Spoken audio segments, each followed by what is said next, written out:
On October 21st, 2013, Sean Combs and his entire team made history. Revolt TV was launched, people. A TV network designed to push the culture forward of hip-hop and music. When I tell you Revolt TV is one of the greatest things that has ever hit cable television, they are the new number one name in music.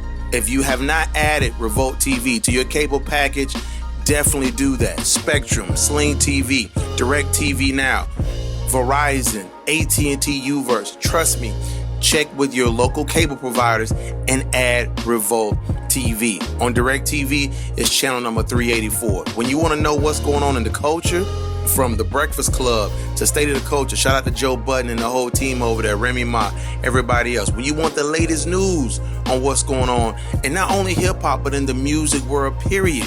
When you want to know what people are thinking, from politics to music to news and how it affects everything all in one, Revolt.tv. People, www.revolt.tv is the place to be. Revolt TV, people, the new number one name in music. Add it to your subscription package right now. It's your boy Jonathan, back to our podcast, people. Let's get it. Dream, hustle, win. Ladies and gentlemen, let's get ready to rumble! People, this is Jonathan with the $1 Million Mindset Talk Show. The $1 Million Mindset Talk Show is syndicated on WJYN 98.5 Philadelphia. We are also syndicated on The Blaze 88.7 XM, powered by iHeartRadio. People, just to let you know, download the iHeartRadio app, type in DA Blaze 88.7 XM. Listen to amazing, dope music all day. Check out my podcast every Saturday morning between 11 and 12. You hear one of my dope interviews out there, period. The $1 Million Mindset Talk Show was established. It was created because we wanted to fill a void in a market that was negative and make it positive by being able to broadcast stories and really secrets of success from some of the biggest players in the world of entertainment, business, nonprofit, technology. You see people on the gram, you think you know the story, but trust me, they have a 24-hour day window of chaos, controlled chaos, that makes them who they are. The spirit business, the wine business, the liquor business, however you want to call it, it's basically like $1 trillion industry, pretty much. Every company around the world that is involved in this market feels like they have the product. But very few people can take a product from one case and push it to millions of cases being distributed because of the demand of that. I'm speaking to a true multi-platform entrepreneur, a serial entrepreneur, a bona fide hustler. And where I come from, hustler means you get the job done, you deliver, not because you out there getting effort confused with results. This guy's all about results. He's in the results-driven business. I'm speaking to my guy today, Nick Storm. Nick Storm, welcome to the $1 Million Mindset Talk Show, my brother. Hey, thank you. Thank you for having me. Well, listen, you know how to give you that Diddy intro, right? That's it, right. I was just waiting for the Diddy music to come right behind it. I'm telling you. Listen, man. I've been saying that same intro for 5 years. Like, you know how to get that Diddy intro, man. Because people really, when I interview people, to my audience, we get over 10,000 listeners a month on the platform. But when they tune in, they're like, man, I didn't know he was doing all that. When I'm interviewing you or anybody, like, they don't know. So I'm gonna jump right into it. I'm not gonna go back into the history and everything like that. But for the millennials and the Generation Z, anybody born after 1997, tell the world how you impact the business world. Well, I can tell you now, I came in the spirits game in 2001. I launched a brand, me and a partner of mine by the name of Raphael Jacoby. We launched a brand called Hypnotic. Mm-hmm. And it's crazy, right? I'm just happy about this interview happening in September, which is crazy because Hypnotic was launched in New York. It was supposed to be launched September 11th, which is crazy. Wow. Yeah, it was. And I was doing Fabulous's record release listening party at Justin's restaurant, Puffy's restaurant in New York. Yep. It was supposed to be that Tuesday night. So So, we all know, what happened on September 11th. So I ended up having to move the date. So I moved the date all the way to November 1st of 2001. So I launched Hypnotic in 2001, and it was a crazy ride because of the fact that you got to think about this. I was selling cases of Hypnotic out the back of the trunk of the car. That's how crazy it was, because we had like an importer's license, but we still was looking for distribution inside of New York City.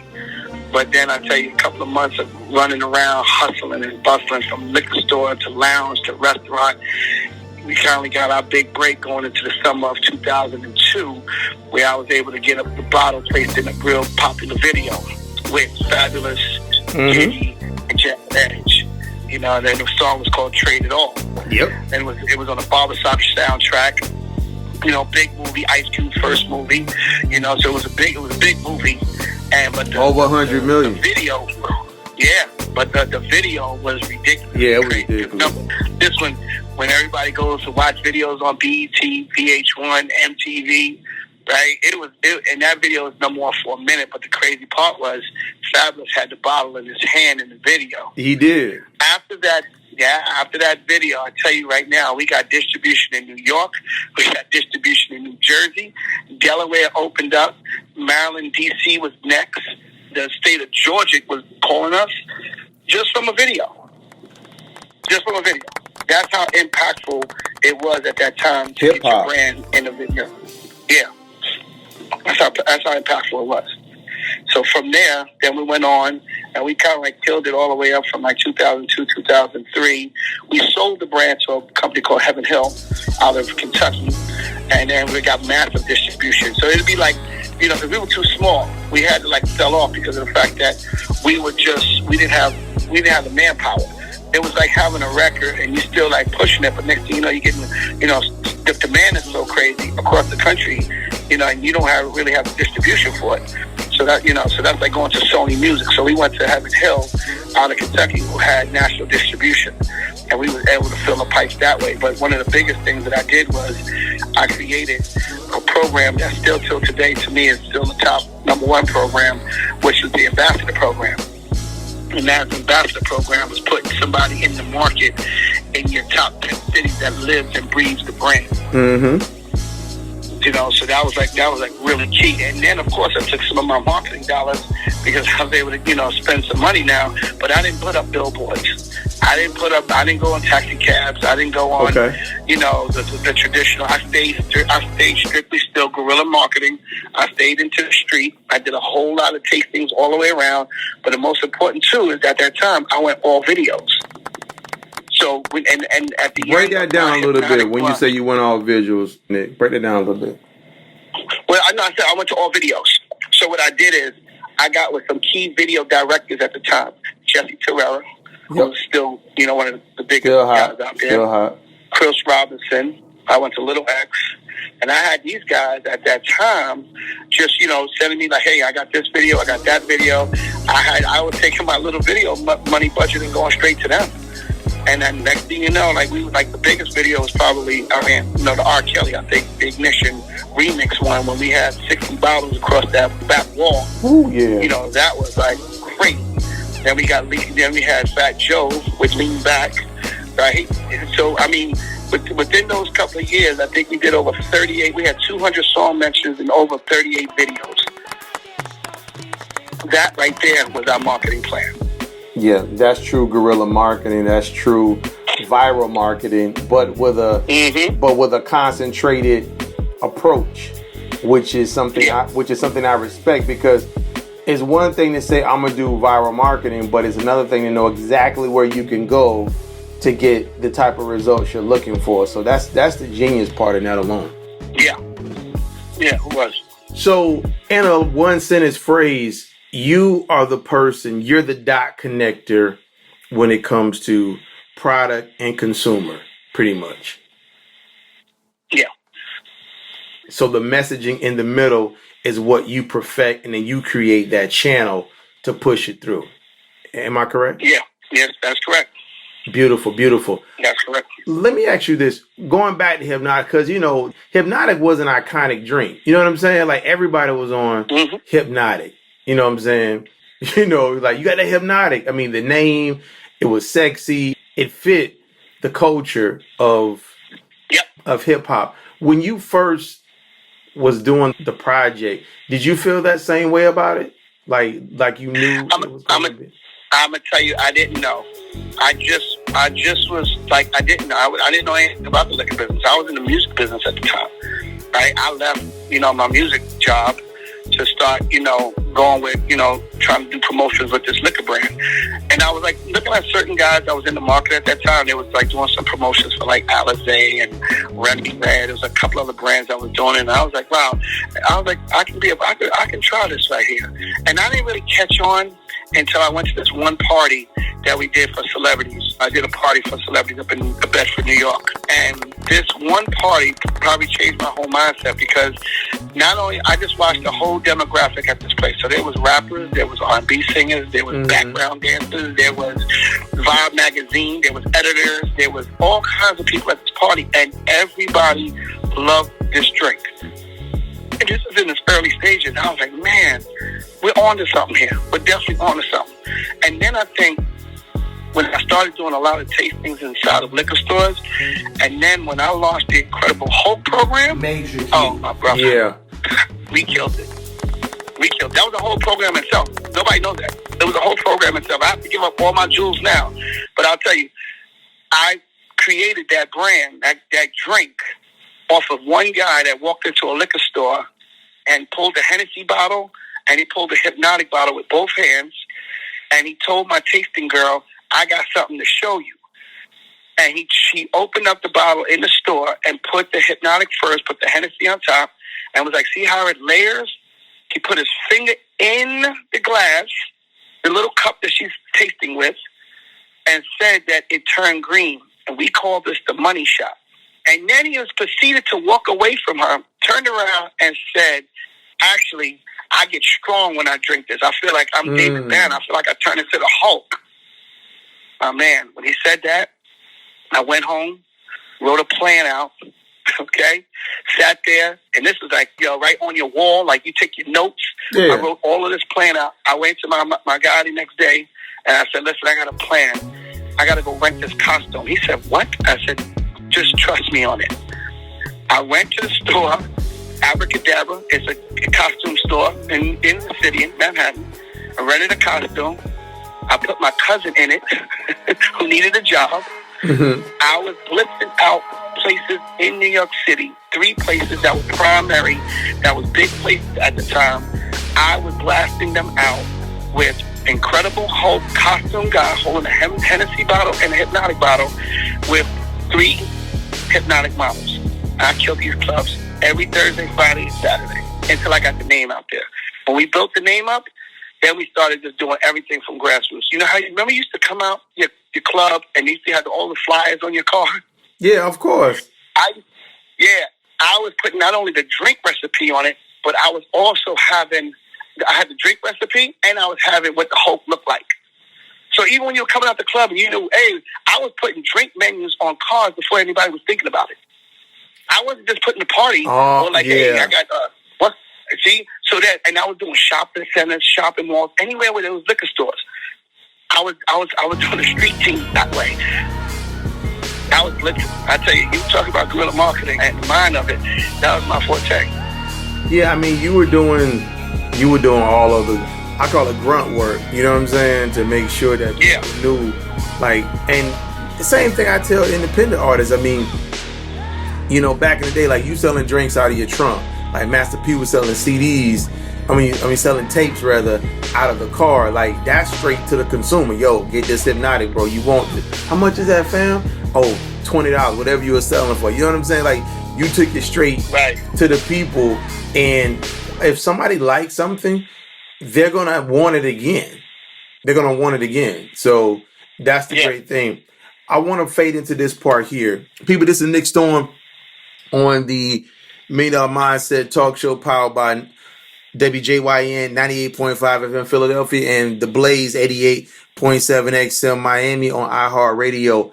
Let me ask you this. When you sit back and you see yourself now versus in 2000 or 1999, like when you sit back and just kind of meditate or, just ponder over the ups, the downs, the ebbs, the flows, and everything that you've been through, like what's been one common denominator into your recipe for success? What is one thing that's at the foundation of the Nick Storm success?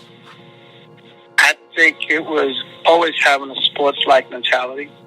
I mean, I played sports all my life since I was 4 years old. I played all through high school, college. I think it was just a mentality of just always wanting to be the best.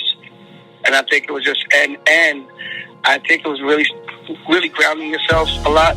I'm still as humble as I was back then. And I'm a people person, right? And I like to see people win. So I think, and then I think most important too is like I always used to treat everybody with the same respect. Mm-hmm. Everybody, I don't care who you are, right? That's very important in life. Like I treat the janitor like he's the principal, right? Absolutely. And relationships, always remember this: the relationships in our business is everything, So I think that's very important, and then just to have the grind in you. I still grind till today. Like there's no sleep. I'm not gonna stop. Right? I'm definitely not going to stop. That's one thing about being in that bad boy circuit and being over there with Puff. You're going to understand, like, yo, you're going to get this thing done by any means necessary. Like, whatever you got to do. Don't sit there and dwell on the problem. Figure out the solution. I like to work. That's my thing. I just like to work. I like to grind. Definitely. That's one thing I liked about marketing. Because marketing always kept your mind moving every day. Yes. Trying to figure out what's the new marketing plan, what's the new idea. So that's why I always loved it. What is something that we can do to change, to get people more in tune to the product? Like, what can we do to, like, tap them on the shoulder to get their attention? Which we'll tap in a minute. I want to ask you this, Mr. Storm. When you think about the bridge, Hypnotic and you ran for how long as far as with that brand? From 2001 to 2008. Right. So almost a decade. North of a decade, you were running that. And then from that point there, Hypnotic, it switched hands as far as ownership. You sold the brand. Well, we sold the brand in 2003. We sold the brand. Wow. I stayed on as the VP with Heaven Hill because they didn't know how they bought the brand but didn't know how to run the brand. So I went over with them to take the VP position because it was still my baby and I wanted to see it go in the right hands. And I wanted to see it let's really create something special. Let's do it right. So I stayed with them for amount of time all the way up until 2007, 2008 was my last because I joined Puff and Blue Flame was 2008. Right. January 2008 was so that was my first, I joined Puff 2008. She had just got Ciroc. Right. So I came in the beginning. When we had Ciroc, we just me, Puff, Sean Prez, and Dia Sims. And then we just started, that was like the core people from right there. And then Aaron Hall came on as well with me. And then we just, that's a whole nother story. But yeah. Right. So now you're crossing into a bigger corporate bridge because Diageo, they already had owned Ciroc, right? That's one of their brands, right? Yeah, it was. Diageo owned Ciroc, but they owned Ciroc from 2002. From there all the way up until 2008, they were really losing money on the brand. Right. And if it wasn't for a woman, I always say the woman by the name of Jackie Lee, presented the deal over there to Puff and his team, and that's when the story wrote. So it was very, that's when, it became, a thing for us to make happen. What's up, people? It's your main guy, Jonathan, a.k.a. the Millennial General, coming to you live from the House of Hits, powered by House of Fresh in Atlanta. Shout out to Drummer Boy Fresh. People, the world knows that Ciroc is a #1 vodka, period. That's a closed case. The original Blue Dot, Red Berry, Coconut, Apple, Pineapple, Amaretto, Peach, and Mango fused flavor vodka has been dominating the game for over 5 years strong, and there is no competition. But your boy Diddy continues to raise the bar in the world of spirits. Check this out. The French vanilla flavor Ciroc has the game in a chokehold, people. This flavor vodka makes a believer out of every vodka and non-vodka drinker everywhere. You can't help but sign off on this. For real. The rich velvety taste of vanilla cream combines with hints of vanilla bean, resulting in a taste experience that is so smooth, so elegant. I'm trying to tell you people, it puts you in that zone. It's not too sweet, and it's the perfect blend of vanilla, vodka, and sexy all into one. Ciroc French Vanilla can be enjoyed year-round on rocks or, with such things as ginger ale or iced coffee.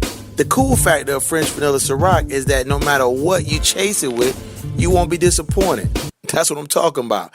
A one of one. You can purchase the Ciroc Diddy Signature French Vanilla Limited Edition online right now at reservebar.com. That's www.reservebar.com. That's reservebar.com. Get that signature Ciroc Diddy French Vanilla Limited Edition signed by him, delivered right to your door at reservebar.com. It's your boy Jonathan, aka the Millennial General, for the $1 Million Mindset Podcast. Back to our scheduled programming. Let's get it, people. Right, and then from that point there, once Diageo gave Sean Combs the opportunity to kind of take this, because Diageo owns several brands, Captain Morgan's, you know what I'm saying? Like they own several different entities. So, they own everything. They own everything. They own 40% of LVMH, which is Moet and Hennessy. They own everything from Tanqueray all the way down to Johnny Walker. Yeah, they own a lot. So you're talking about a $1 billion conglomerate, basically. So with that being said, Ciroc was sitting there kind of like on the shelf. And then it's like, what could we do with this brand? It's losing money, but it's here. And then you all didn't go in and change the formula of the drink. You gave it life. Explain that part, because you all didn't change the drink formula, right? You just took the product and then you and Puff did what you all did, right? And Sean Perez. Yeah, that's it. We took the brand. We put together the promotions. We put together on the look and feel of what we're gonna do with the brand. Sean Perez took that. I had DJ program, a small one, when I was with Hypnotic. So bringing that over and working with Sean Perez, just to kind of like, this is how it should be formatted. And, the DJ program was like one of our killer programs. We started that. Then I took the ambassador program, which I did at Hypnotic. I brought that over to Ciroc because we wanted the guys to, we wanted some real hot, new guys that was like in the market. We were going to have a lot of markets for Ciroc because they had big dollars. So we was going, all through, from Chicago, DC, you name it. We was all the way down. So we took those programs together. So now we take a brand that was just sitting on the shelf, just like giving it life. Now we had every party, right? Now we're gonna do everything. We're gonna do every party. We're gonna do New York Fashion Week. We're gonna do Coachella. We're gonna do NBA All-Star Weekend. We're gonna do Super Bowl, and you're gonna remember this brand. You're gonna know this brand, and that was very important for us.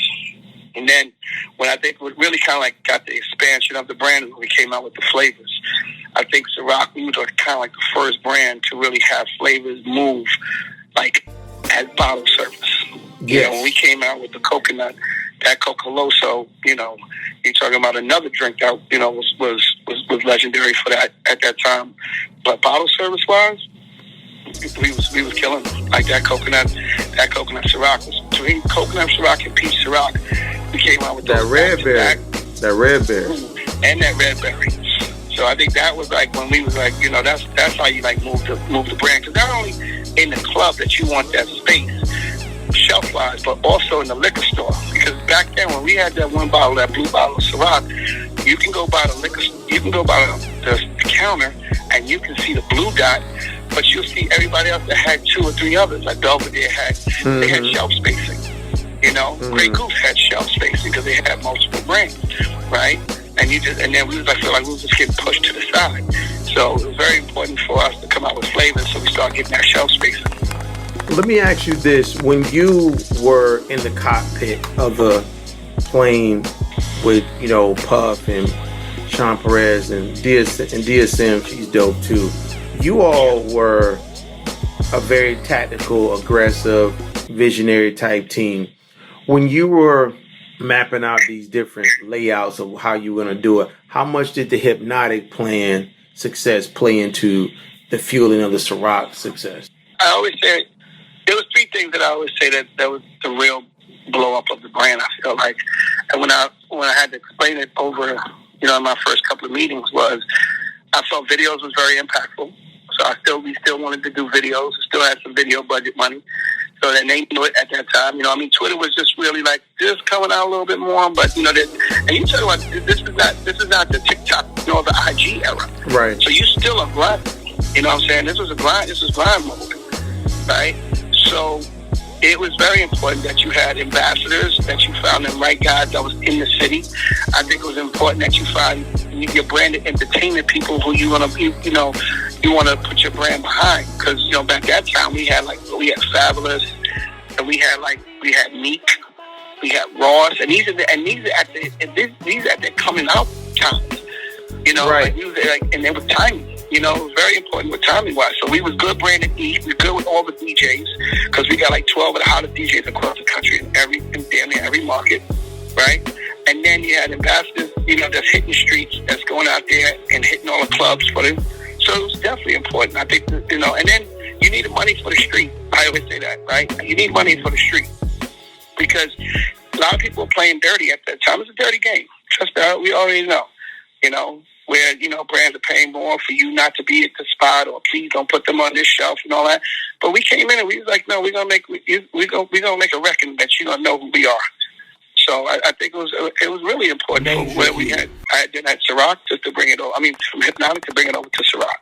Mm-hmm. Right, because when you think about the way you integrated that Hypnotic bottle and that Traded All video, which at that time Ice Cube was so hot with his production company and barbershop, and that Traded All video, like you said, it had so many different personalities and the beat and the girls, and it just was black excellence. It was rap excellence at its highest level. Rap excellence. Yeah. Definitely. That's how I look at it, as rap excellence, because to coordinate those moments the way y'all did visually, it was so cinematic. So, and the way Fabulous was holding the bottle and it was so much prominent, everybody was on it. So I say all that to say this. Imagine yourself on top of the highest hill in LA. I don't know if you come to LA much, but yeah, I stay at the highest building, the Intercontinental, right downtown. No doubt, man. Everybody's in the Intercontinental, man. Just to do lunch, everybody's there. Yeah, and it's like multiple restaurants, a cool bar downstairs too. But you at the Intercontinental. I'm gonna paint a picture. I'm gonna use that because Intercontinental, I rock with them heavy. So you're at the top floor. You're looking out on the whole downtown Los Angeles, and what do you see in yourself? What do you see as as far as your manhood, your genius, the pain? What do you feel in those moments about your career, if you had to describe it? Well, I'm telling you, I have no regret in life, right? So what do I feel is that I come so far, which I always love to look. I always look back, right? To always remember those hard times. Because I'm gonna tell you, you might hear the glory, but nobody knew. Probably when I'm with Hypnotic, I left a music position. I go and try to break a brand inside these streets, and I'm depleting my savings account. I'm 2 months behind on my rent. I am out there in the streets grinding and struggling. So that's the thing that always, keeps me grounded. I remember those days where I have a book, a black book, that I have that had 41 places in New York City that said no. Mm. So now you want to imagine yourself, put your shoes on, put your suit on, imagine having a suitcase that you're going inside of a store and say, excuse me, sir, can I talk to you about this brand? And they say, no. This one, no. Sorry, not interested. Oh, no, not here. Please. 40-something on time. That would break you down. Oh, yeah. Sometimes, you know what I'm saying? That would break, sometimes your mental would play with you. Man, should I really be doing this? I remember this one night, I was so depressed. I was home. I'm trying to figure out, what stores to try to hit this day, this and that. And I was up to 3 o'clock in the morning. I watched this movie, Shawshank Redemption, with Morgan Freeman. And I remember in the end parts of the movie I always lived by, he was like, listen, I'm going to make a decision in my life right now. It's either I'm going to get busy living or I'm going to get busy dying. There you go.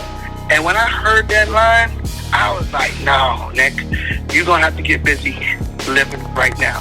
So get up in the morning, put your shoes back on, right? Put that suit that you're trying to, that same old blue suit, and go into these stores and go sell. Somebody gonna bite, Nick. Trust me. You just keep pushing. And that's what I did. I didn't give up. That was the biggest thing. I didn't give up. I got knocked down 7 times. But my dad always told me, you get knocked down 7, get up on 8. I mean, and what you're saying, people have heard before, but I think it's important for them to hear it again, because very few people go through those moments and give the result that you did. Like, very few people do that. Like, it's one thing to sit and watch the fire. You are in the fire. I'm 2 months late on my rent. I'm depleting savings accounts. Because one thing about money, you can make back time. I mean, you can make back money, but it's no guarantee how soon you're gonna make it back. Is no guarantee if you're gonna make it all back. So when you're spending your money, I remember listening to French Montana say he had to put up $500,000 for that song that he did. That was his biggest record, Unforgettable. And he said that, that's what it took but that was his biggest record of his life.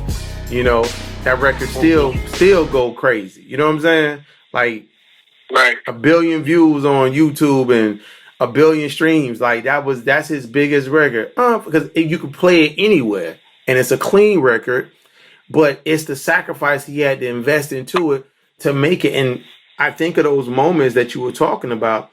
That's the Nick Storm. That's the sports background, the competitive nature, the by any means legal necessary mindset. You know what I'm saying? To get it done.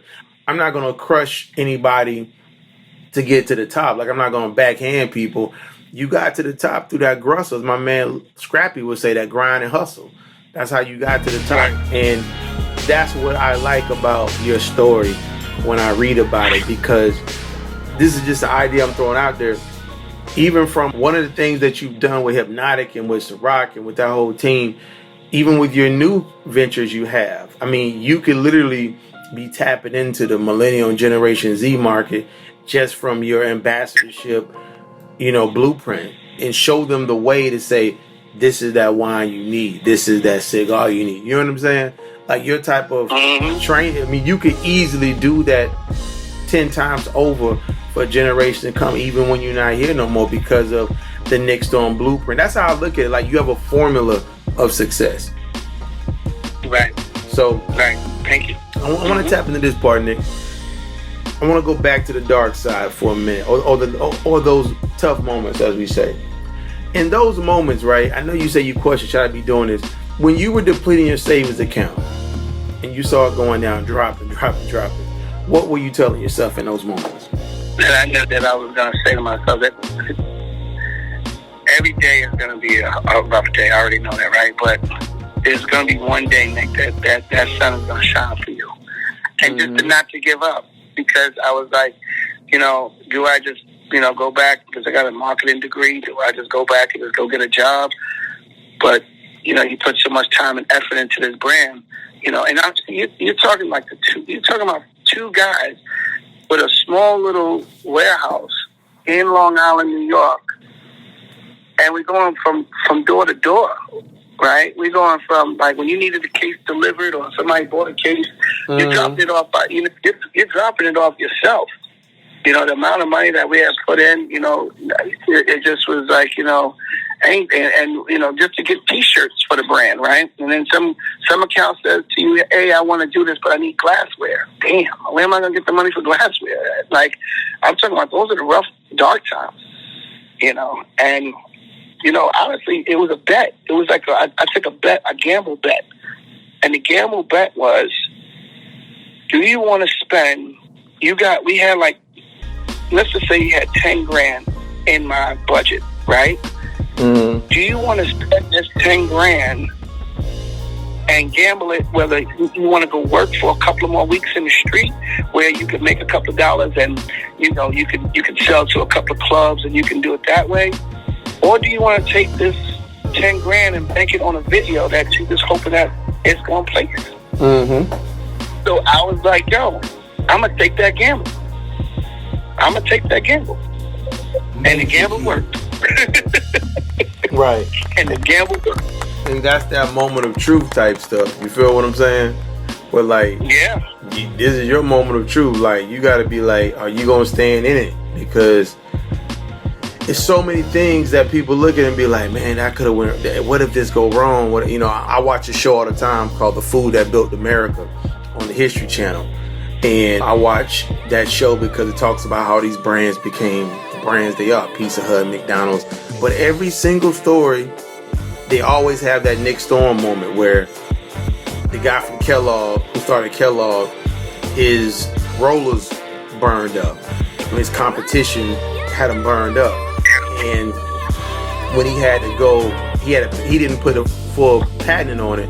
And when he had to go and start over, he was thinking, what is he going to do? What am I going to do? And the other company, the other cereal company, General Mills at the time, well, now it is, but then that was like, well, they own the patent to the roller. Well, he was like, the roller could only be purchased again if it was with repairs. He said, well, that's what it was. My roller's burned up, so I need to get new rollers. And that's what kept Kellogg alive. But he had one of those Nick Storm moments, well, what are you going to do? You feel what I'm saying? It's like they all have to rise from those ashes. You see what I'm saying? Right. Let me ask you this. When you stare into the mirror in 2021, thinking about everything that happened in 2020 and just what's been going on in the world, tell the audience, Nick, what do you see in yourself as a man, as a father, and as an entrepreneur in 2021? What do I see is fatherhood is I think it's family first, always. And I just think, and right now I just look at myself as, you have not even seen the best of me yet.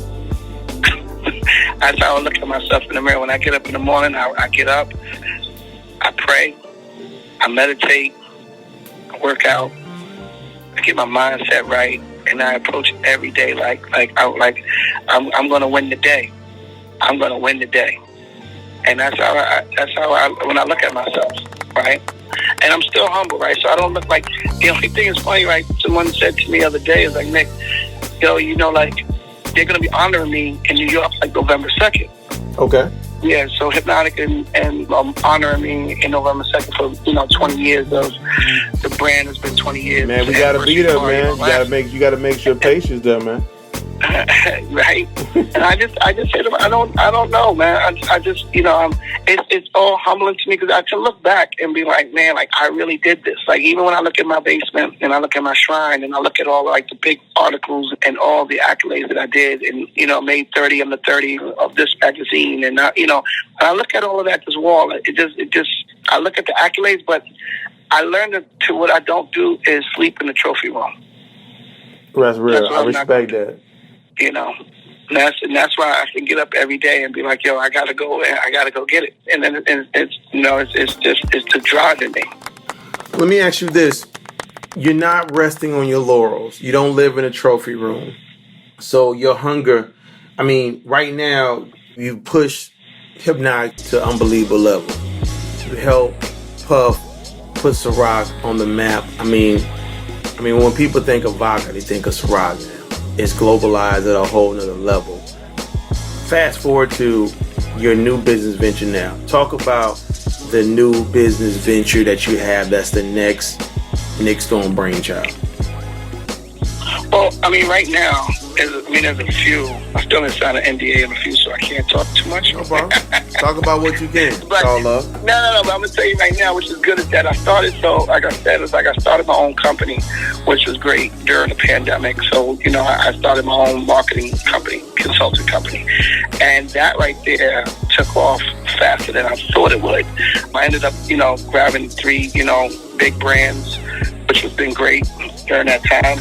I also, like I said, I have my own line that we're partners, not my own, but we have a partnership with several key guys. One just came aboard, which was great. His name is D Nice. Pretty sure everybody knows D Nice, Mr. Club Quarantine himself. No doubt. The brand is called Mason Marcel. We just, launched that. We're in New York. We're in Florida. We're in Georgia. We're in key states. So it's a steady grind because wine is, it's not vodka. It's not the Hennessy's of the world. It's going to take time. So we're here because we got time. And yeah, so I'm just staying in my lane. Like I also talked about Snoop Dogg's his new strawberry gin, Indigo. We're going to be taking on that this upcoming year. So, you know, things are looking grand rising for us over here for me. So I'm just excited that, you know, hopefully that we can push through this pandemic like everything else and get the world back to where, you know, where we were at. Let me ask you this. What's one quality? First of all, kudos to all those brands. Snoop Dogg product is definitely skyrocketed. I mean, people love that. So definitely, once again, you're connected to some dynamic brands. Nick, what's one quality about you that people say, like, you know what, I like that about Nick? Like, just give me one characteristic about you that people really love about you. Oh, man. Well, you're gonna ask a lot of people, right? I don't know. Like, if there was one where I guess my generosity. That's a beautiful thing. That's one. That's a beautiful thing. Yeah, I think it's that. But like I said, I'm a people person. I want to make sure that like I can work the room in like no other way. You know, people always say that because I just want to make sure everybody smiles, right? I just want to make sure everybody's happy. Like, you come to a Nick Storm event, you're gonna come and you're gonna make sure that you're gonna have a good time. That's my main thing. Leave your worries behind you. Don't worry about this. You step in here, right? Let's just have a good time and let's enjoy life. Last subject matter we're going to touch on before we jump out of here, and thank you for taking time today. People, this is Nick Storm, rocking the day on the $1 Million Mindset Talk Show. Nick, I want to ask you this. Let's talk about legacy. When this is, 20 years from now or whatever, how do you want people to view your impact into the world of entertainment and spirits? Like how do you want people to like remember you? Like, what are you building around that?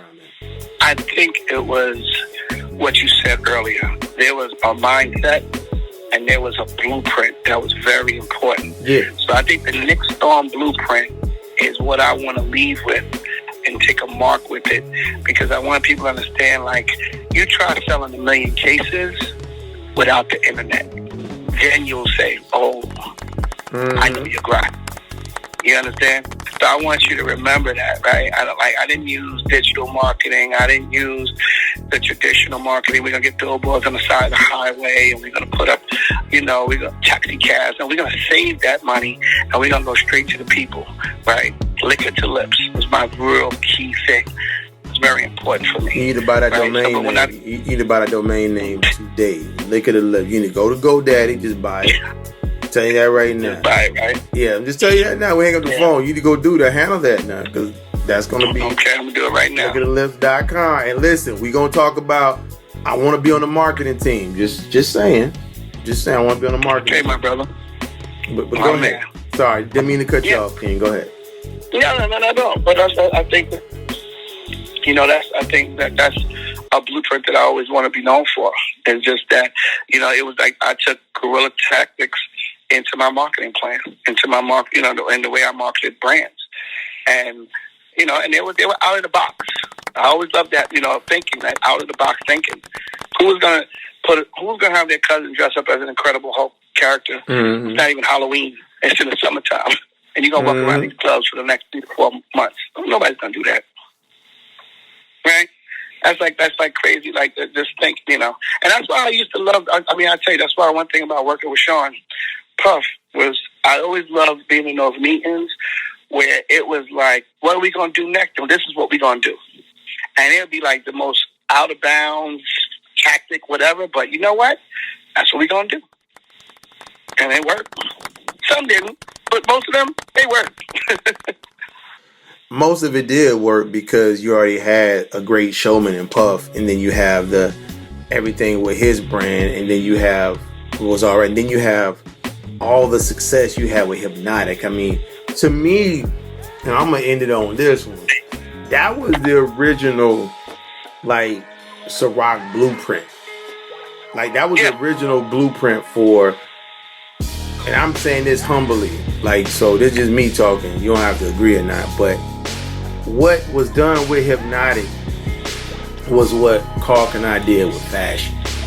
A lot of people don't understand the power of Carl Kanai. I studied the guy because when I came up, he was like the biggest brand. He had the most unique, that K being sewn in and that thick sewn feel when you touch it. You felt like royalty wearing Carl Kanai.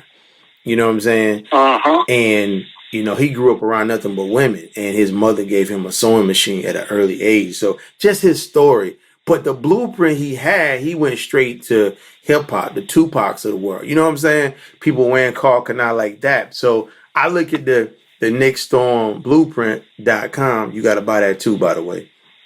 So the nickstormblueprint.com. Yeah, I look at that.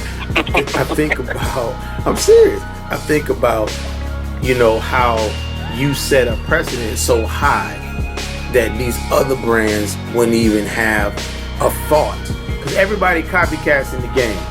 Everybody copycat. If McDonald's doing this, Burger King coming right behind it. Now, Wendy's want to do breakfast. They got a smoothie, we got a smoothie. You know what I'm saying? Everybody copy. Grey Goose gonna copy Ciroc. Even though Grey Goose may have a bigger market share, they still gonna watch everything Ciroc does, and if they do something that does this, they're gonna try to copy it. But what you did was it can never be copied because you created a formula. So to be able to go DTC, direct to consumer. And that's why I'm doing it. So just want to give you flowers now, man. Even though they're gonna give you flowers in a little bit. Give me your flowers.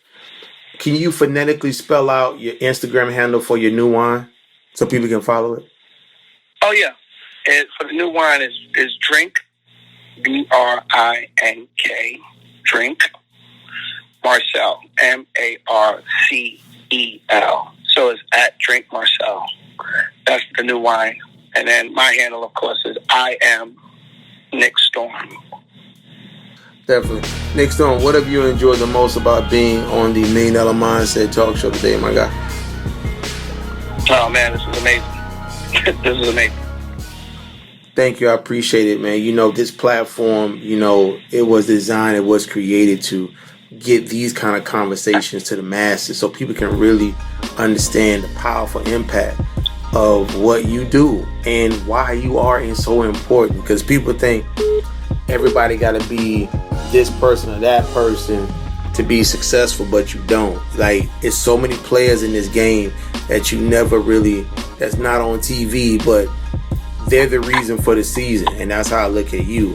Even though you've gained a high level of notoriety, I just want the Generation Z to know that when they want to start a liquor company or brand, remember Nick Storm, get with his consulting team, the nickstormblueprint.com, liquorthelips.com. We doing it in 2021 for real. For sure. Right. So thank you for blessing the talk show today, man. Couldn't have done it without you.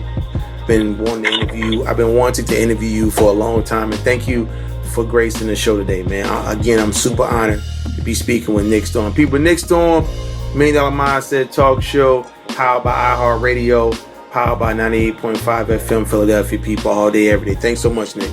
Yeah, thank you. All right, peace. Let's get it. Another one.